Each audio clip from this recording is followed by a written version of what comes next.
네, 안녕하십니까. 저 평론가 조우석입니다. 여러분을 이렇게 만나게 돼서 반갑기 짝이 없습니다.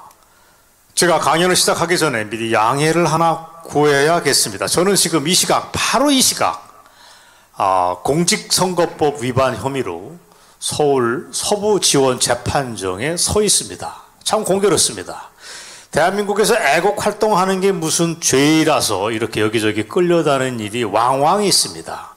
그래서 그런 이유로 제가 화상연설을 하면 어떻겠냐라고 하는 주최 측에 양해를 구했습니다. 그런데 좀 걱정이 됐습니다. 만에 하나 좀 시건방져 보이면 어쩌나 싶었는데 문제 없다는 판단 때문에 제가 여러분들에게 이 자리에 섰습니다. 좋습니다. 사실 오늘 이 공청회는 일주일 전에 열렸던 연석회에 이어서 오늘이 두 번째입니다. 두 번째. 확실히 분위기가 달라졌을 거라고 멀리 떨어져서 마음속에만으로도 판단을 하고 있습니다. 그때가 일주일 전 이때가 마음만 뜨거웠던 데 비해 이번은 조금 달라졌습니다. 이제는 구체적인 방법과 전략 전술이 이 자리에서 쏟아져 나올 것이라고 저는 믿습니다. 그래서 그걸 위한 방법 중에 하나로 후보 단일화를 위한 여론조사를 우리가 실시하자는 제안을 제가 이 자리에서 드리겠습니다.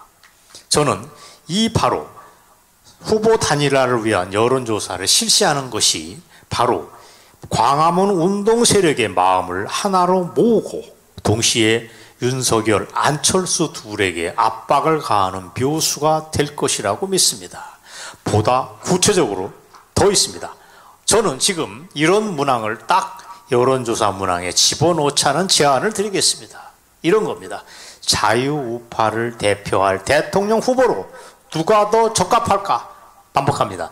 자유우파를 대표할 대통령 후보로 누가 더 적합한가? 윤석열일까? 안철수일까? 이렇게 물어보면 됩니다. 느낌이 어떠십니까? 보통 우리가 여론조사를 할 때는 이렇게 묻습니다. 차기 대통령 후보로 누가 더 적합하고 경쟁력이 있다고 보십니까? 그 질문은 너무 막연하고 우리한테 양해차지 않습니다. 너무 추상적입니다. 우리가 그거를 반복할 필요는 없습니다. 왜? 우리 마음이 놓이지 않기 때문에 그렇습니다. 그래서 우리는 한 걸음 더 나아가서 자유우파를 대표할 대통령 후보로 누가 더 적합합니까? 라고 똑부러지게 되물어봐야 됩니다. 시민 한 사람 한 사람에게 붙잡고 이걸 물어봐야 됩니다. 사실 이 질문이야말로 우리가 지난 1년 내내 우리를 고민하게 만들고 때론 우리 밤잠을 설치게 했던 바로 그 사안입니다. 그건 문재인과 조국 일당을 끌어내리기 위해서 2, 3년 전 광화문에 모여들었던 애국 시민들의 최우선 관심사이기도 했습니다.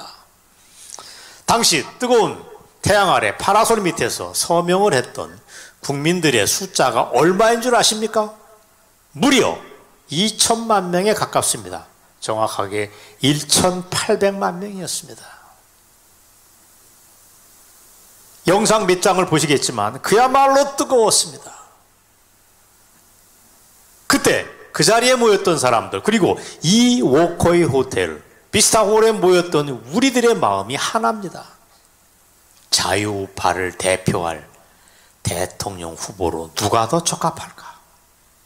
그래서 저는 이 질문을 후보 단일화 여론조사를 할 때 반드시 집어넣자는 제안을 오늘 이 자리에서 드리겠습니다. 사실 여론조사가 별겁니까? 국민의 마음을 정확하게 찝어내고 그걸 국민의 명령으로 선포하면 되는 겁니다. 그러기 위한 도구가 여론조사입니다. 그래서 문재인 정권 청산에 가장 적합한 후보는 누구냐는 등등등등의 다른 문항과 함께 통계를 구해서 윤석열이 많으냐 안철수가 많으냐를 판가름하는 잣대로 삼으면 됩니다.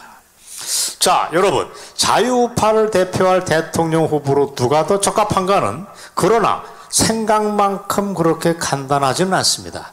질문을 받는 사람은 순간적으로 많은 생각이 파노라마처럼 샥 스쳐가게 되어 있습니다.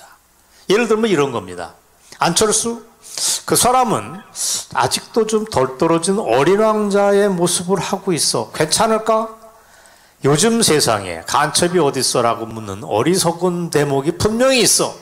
그러나 그래도 좌빨양아치 이재명에게 정권을 넘길 수 없다면 안철수도 괜찮아, 자유우파의 마음을 상당 부분 대변할까라고 믿는 사람이 굉장히 많을 거라고 저는 봅니다. 동시에 윤석열, 그 사람은 박근혜 대통령을 국정농단으로 집어넣었던 원죄가 있는 사람이야.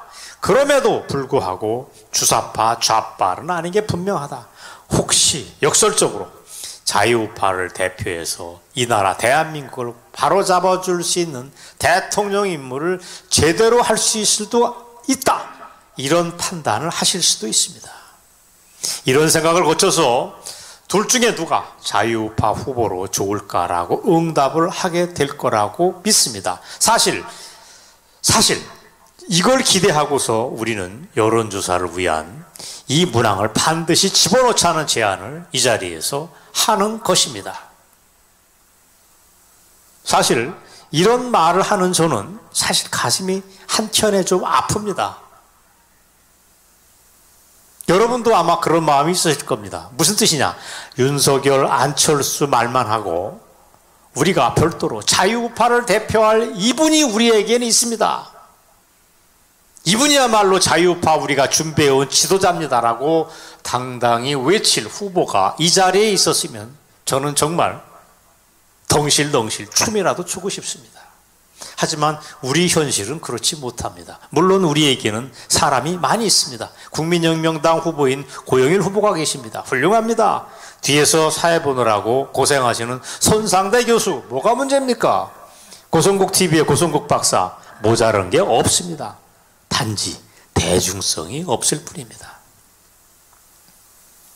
그래서 오늘 저는 내친 김에 그 약속까지 하고 싶습니다. 5년 뒤에 이 자리에서 우리는 우리의 힘으로 이 단추위 활동을 디딤돌로 해서 자유우파를 대표하는 대통령 후보를 지도자로 이렇게 키웠습니다. 이분입니다 라고 국민 앞에 내놓을 것을 오늘 다짐하는 것도 저는 의미가 있을 것이라고 봅니다. 그 전에 우리는 이런 상황에 몰려 있어서 후보 단일화를 할 수밖에 없고, 정권 교체를 위한 최선의 카드로 후보 단일화를 요구할 수밖에 없고, 여론조사를 통해서 국민을 압박하고 후보들에게 동기를 부여하자는 생각에서 이런 강연을 제안하는 것입니다. 자, 제 영상 메시지를 마무리하겠습니다. 윤석열, 안철수 둘 다 우리 마음에 꽉 차는 건 아닙니다. 정말 마음에 안 들면 우리는 그 사람들 낙선운동이라도 하겠습니다. 하지만 모자르는 게 있다면 우리가 채워주면 되고, 그래서 자유우파 세력을 대변해서 대한민국을 위한 대청소를 함께할 후보가 누구일까를 고민을 해야 됩니다. 그걸 하기 위해서 여론조사 문항에 바로 지금 말씀드린 자유우파를 대변할 후보가 누구냐를 우리는 묻자. 반드시 묻자. 그래서 그걸 근거로 두 후보 앞에 들이밀어서 후보 단일화를 끝내 성공시키는 결정적인 계기로 삼자는 제안을 드렸습니다. 지금까지 평론가 조우석의 얘기는 이걸로 마무리됩니다. 혹시 제 제안에서 모자란 것이 있을 겁니다. 그런 거는 바로 이 비스타홀의 뜨거운 현장 토론으로 완성시켜 주십사라고 하는 바람과 함께 저는 물러가겠습니다. 여러분 경청해 주셔서 고맙습니다. 네, 수고하셨습니다.